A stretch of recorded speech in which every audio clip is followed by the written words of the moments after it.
Bonjour à tous, bienvenue dans notre série de podcasts Parlons Retail pour découvrir les tendances, les défis et les opportunités du secteur du retail avec des experts qui partagent leur expérience et leurs connaissances. Aujourd'hui, nous allons aborder le sujet de l'IA au service des retailers avec Grégory Hamzel et Philippe Merkling que je vais laisser se présenter. Alors, à qui l'honneur ? Bonjour. Alors, je suis Grégory Hamzel, je suis le CEO et cofondateur de Humanitix. Je dis quelques mots sur moi? Ouais. Oui. Alors, j'ai travaillé une quinzaine d'années dans différentes marques de différents groupes de luxe. Donc, je viens du luxe et du retail en particulier, de la performance du retail. Et en fait, on défend une vision du retail qui est très centrée sur l'humain, comme dans l'industrie du luxe. Et on met l'intelligence artificielle au service de l'humain, au bénéfice in fine du retail, avec de l'intelligence artificielle. Je vous en dis pas plus, je pense qu'on aura le temps de détailler plus tard. Philippe, à toi. Bonjour, Philippe Merkling. Donc moi je suis manager chez Univers Retail, je suis consultant. J'ai un grand background dans la grande distribution que je connais très bien et j'ai une spécialité qui est la chaîne d'approvisionnement. Et puis depuis quelques temps maintenant, j'ai aussi en charge l'animation d'un centre de compétences sur l'intelligence artificielle pour le cabinet. Merci beaucoup. Alors, on va commencer avec la première question. Quelles sont les principales interrogations du secteur du retail au sujet de l'IA aujourd'hui ? Alors, les retailers qu'on rencontre, ils ont en général trois grandes préoccupations. En tout cas, celle dont ils nous parlent, c'est par quoi commencer. Aujourd'hui, il y a plein de solutions qui existent, il y a plein d'opportunités dans le retail, les gens s'en rendent bien compte, mais ils ont du mal à décider entre l'optimisation de processus ou l'amélioration de l'expérience client ou encore de l'aide à la décision. Quels sont les sujets par lesquels ils devraient commencer ? Et c'est rendu aussi un peu compliqué parce que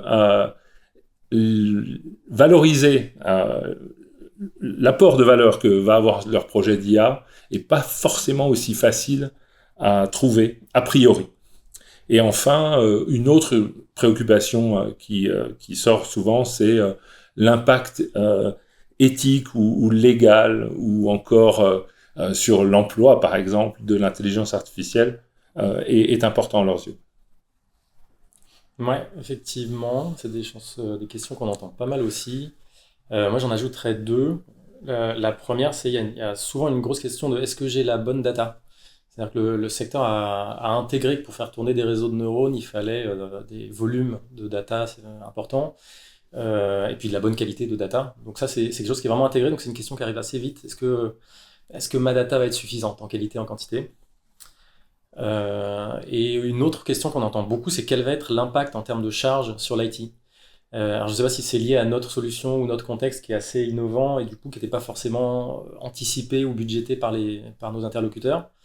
Mais souvent, quand on leur parle pour la première fois, ils nous disent c'est très intéressant, mais c'était pas prévu. Est-ce que mon équipe IT va être en mesure de gérer ça en plus de sa roadmap actuelle, etc. Donc c'est aussi lié au fait que les projets d'IA, c'est des choses assez nouvelles, donc on ne sait pas forcément quel va être l'impact, comment on fait. C'est très vrai, et il y a une tension sur les équipes IT en ce moment, j'ai l'impression, un peu partout. Oui, c'est vrai que c'est assez universel de dire notre roadmap est pleine. On entend souvent ça. Ouais. Et de quelle manière l'IA apporte déjà de la valeur dans le retail ? Alors, je vais être un peu provocateur là-dessus. Donc, pour moi, pour Humanitix, le retail, c'est les gens qui travaillent dans le retail. Donc, la question à laquelle j'ai envie de répondre, c'est est-ce que l'IA apporte déjà de la valeur aux personnes qui travaillent dans le retail ? Et ça se discute, ou en tout cas, on est vraiment aux prémices de cette valeur ajoutée, de notre point de vue. Donc, le retail, le terrain, c'est un peu le parent pauvre de la data et de l'IA. C'est-à-dire que le retail génère de la data, ça on le sait, mais est-ce que le quotidien des gens qui travaillent sur le terrain peut être amélioré par l'IA ?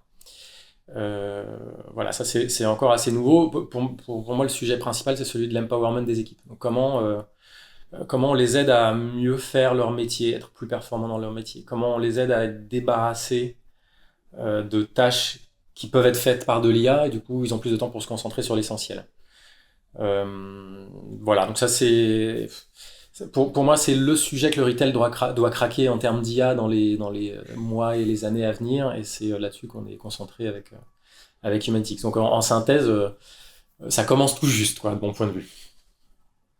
Alors c'est vrai que le terrain, le carrelage, comme on peut dire en hypermarché, la moquette ou la moquette, sont un peu les parents pauvres. Dans les bureaux, on a quand même vu, moi je me souviens avoir vu arriver des choses, notamment, alors je fais de l'approvisionnement, donc en appro, l'IA, ça fait quelques années déjà que l'IA a poussé beaucoup plus loin les algorithmes de prévision de vente, les algorithmes de réapprovisionnement.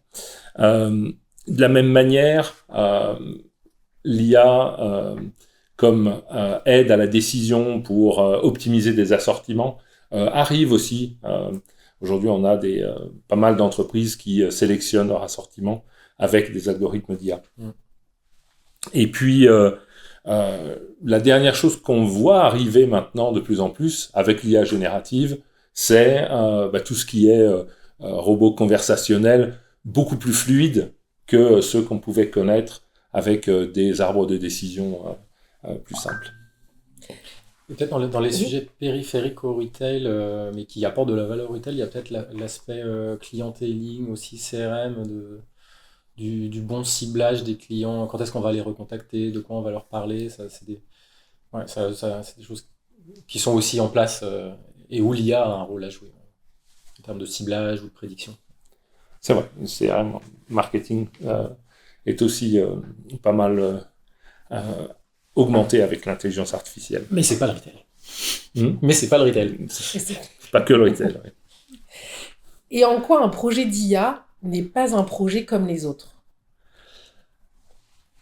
Alors, effectivement, le projet d'IA, si on n'implante pas une solution déjà bien packagée, lorsqu'on commence à mener une démarche en interne, en partant de sa donnée, c'est pas un projet aussi simple qu'un projet IT classique. Alors pourquoi? Moi, j'ai 3 exemples de grandes différences. Alors, on a parlé tout à l'heure de la data, je reviens pas dessus, mais bon, effectivement, il faut avoir une data de qualité. Le deuxième, c'est les attentes des utilisateurs, souvent par peur ou alors par attente démesurée par méconnaissance. On peut croire que l'IA est un peu magique et va résoudre tous nos problèmes, et c'est pas le cas. Et souvent, on se heurte un peu à ce mur-là. Et puis, comme toute grande transformation, l'appropriation des solutions par les collaborateurs va amener quelque chose d'assez intéressant, c'est que ceux qui étaient connus pour leur professionnalisme, pour leur connaissance, etc., sont en risque de se faire dépasser par des collaborateurs plus jeunes, moins expérimentés, mais technophiles, qui, avec l'outil qui arrive, vont leur passer devant. Et ça, c'est à gérer par les entreprises. Ouais, c'est clair. Une vraie révolution. Moi, j'ajouterais qu'il y a... Dans les sujets d'IA, dans les projets d'IA, il y a toujours une composante de R&D, enfin même plutôt de recherche.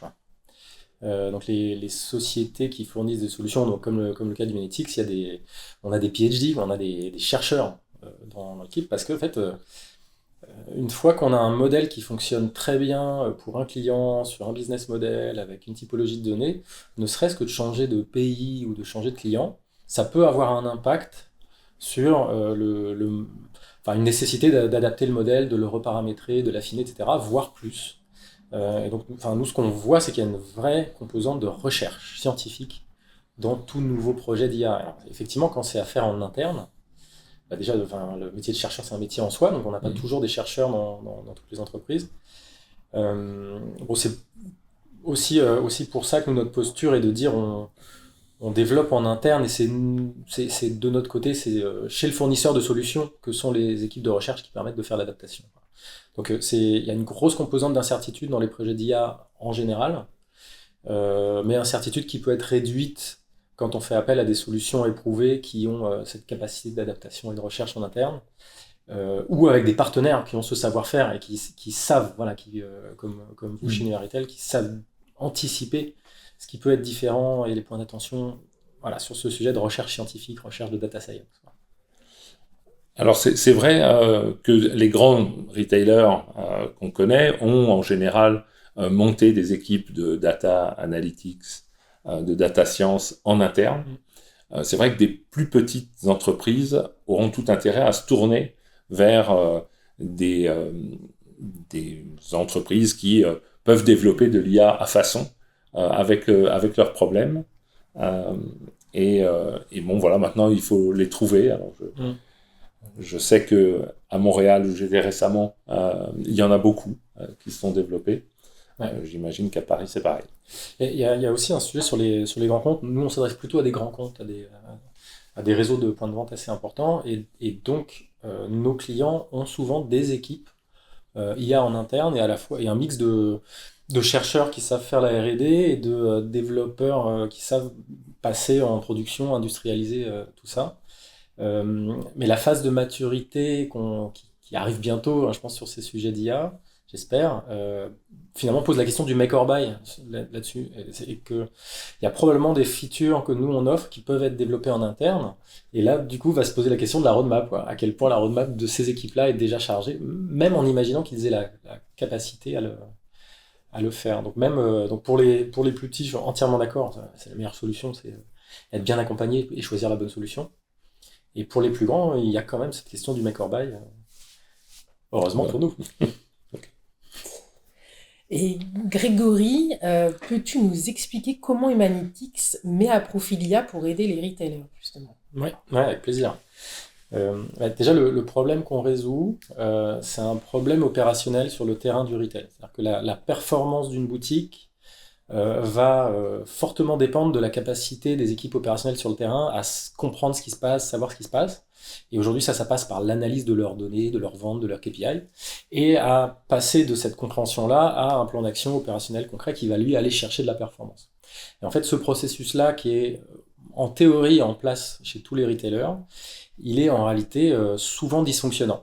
Et la raison principale, c'est que la data, elle est fournie dans des formats hyper variés, avec des sources différentes. S'il y a une vraie complexité pour les opérationnels sur le terrain à l'analyser, notamment parce qu'ils sont équipés par des outils qui ont plutôt été pensés par des analystes ou des contrôleurs de gestion au siège et qui ne sont pas du tout adaptés au terrain.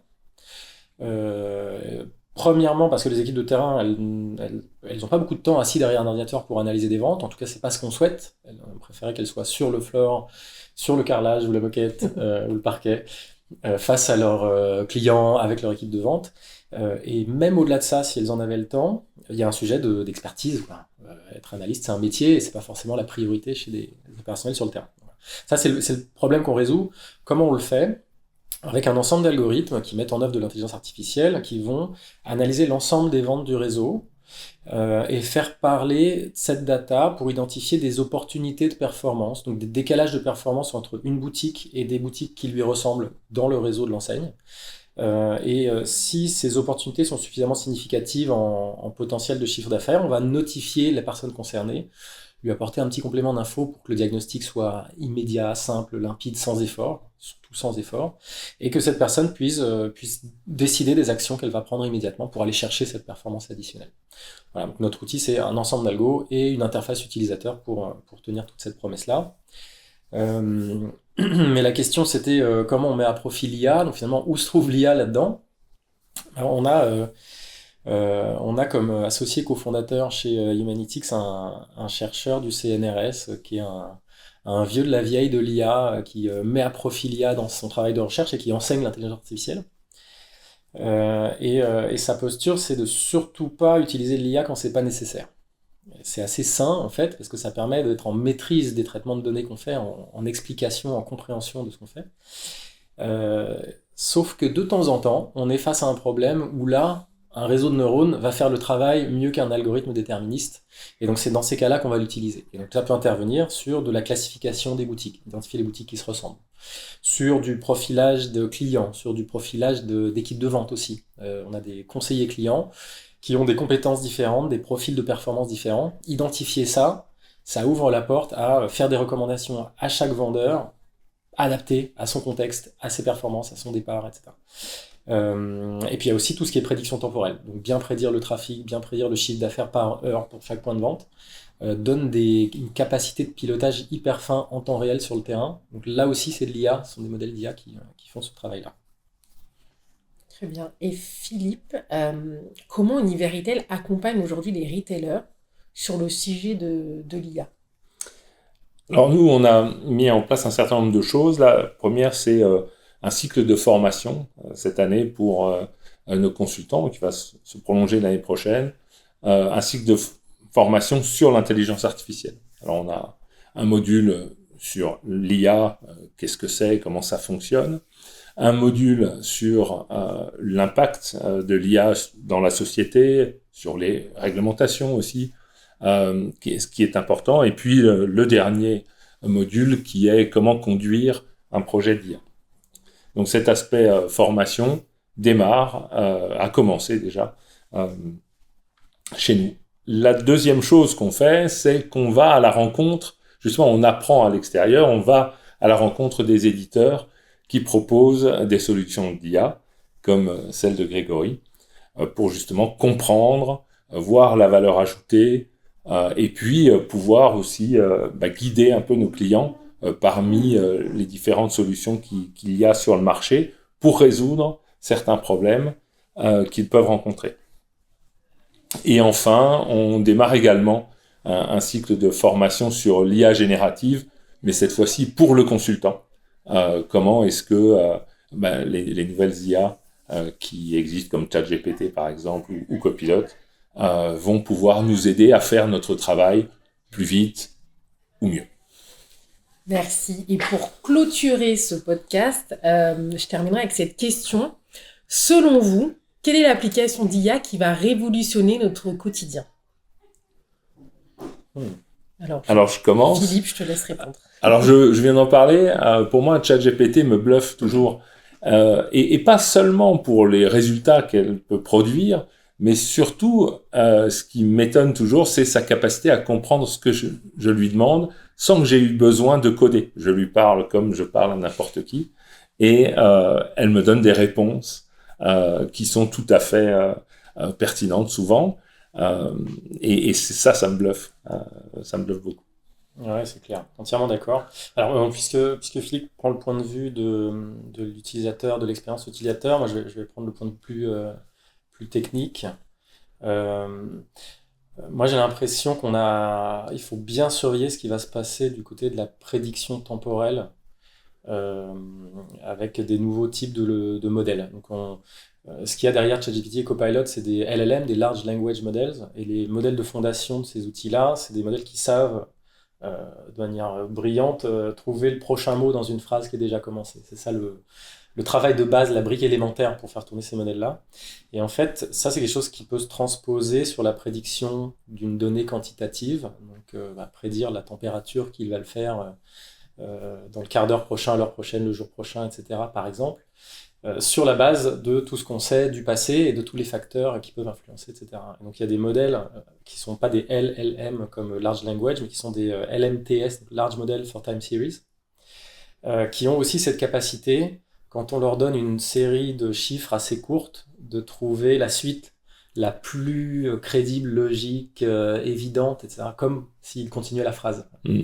Et en fait, la promesse de ça, c'est une capacité à prédire des quantités dans le futur avec très très peu de données en entrée parce que le modèle a été pré-entraîné comme ChatGPT a été entraîné aux grammaires de différentes langues, au vocabulaire de différentes langues, mais même aux logiques de pensée dans différentes langues.